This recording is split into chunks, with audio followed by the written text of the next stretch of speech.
My neighbors made it their life's mission to break me. I let them finish the job on themselves. I knew something was wrong the day my neighbor tried to welcome me by warning me, not greeting me, not introducing themselves, warning me. I just finished moving into a small townhouse.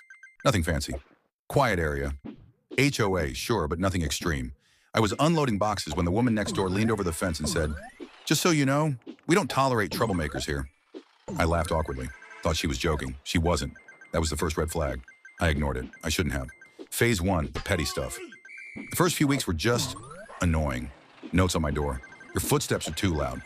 Your TV is audible. You flush the toilet after 10 p.m. I wish I was exaggerating. They'd knock on the wall if I cooked late. They complained if my lights were on too bright. They once knocked on my door at 7:12 a.m. to tell me my alarm had gone off too aggressively. I work from home. I don't party.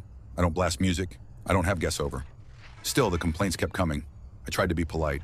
I tried to talk it out. Big mistake. Phase 2, escalation. Once they realized I wasn't going to snap back, they got bolder. They started playing music, just loud enough to be annoying, during my work calls, always stopping the second it would be considered too loud. They parked their car inches from mine, every single day. I found trash in my yard that wasn't mine. Fast food bags, soda cups, cigarette butts. Then the dog poop started, not accidentally, placed deliberately, on my patio, on my doorstep. Once, right in front of my door, so I stepped in it. When I confronted them, they smiled and said, "You must be confused." Phase 3, gaslighting and lies. That's when the HOA emails began. Warnings, concerned reports, noise complaints I wasn't even home for. One email said I'd been hosting large, disruptive gatherings.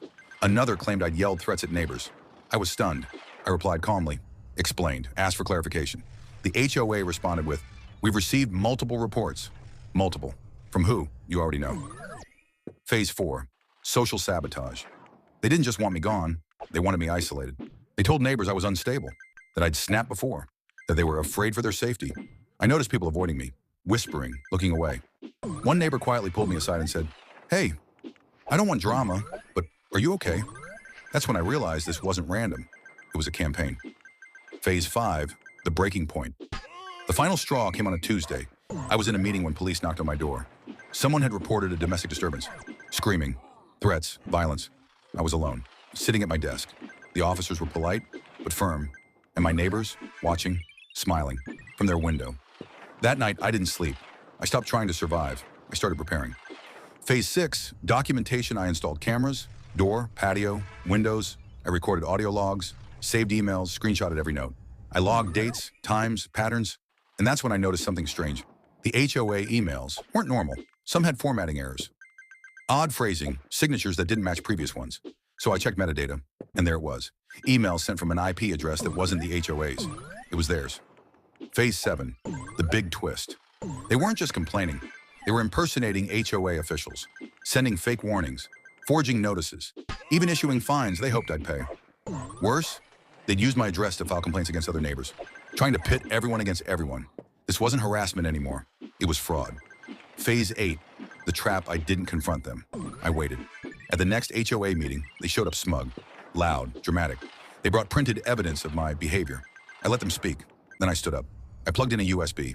Audio played, video rolled, emails displayed, traced, verified, undeniable. You could hear a pin drop. The HOA president looked horrified. The room turned, fast. Phase 9, consequences. Turns out, impersonating an HOA officer, illegal. Filing false police reports, illegal. Harassment, illegal. Fraud, very illegal. They were fined, then sued, then forced to sell under HOA rules. The irony, they violated more HOA policies than anyone in the room. Ending, peace. On moving day, they screamed at the movers, argued with each other, blamed everyone but themselves. I sat on my patio, quiet. My new neighbors brought cookies. No notes, no banging, no lies, just peace. And cameras I still keep on, just in case.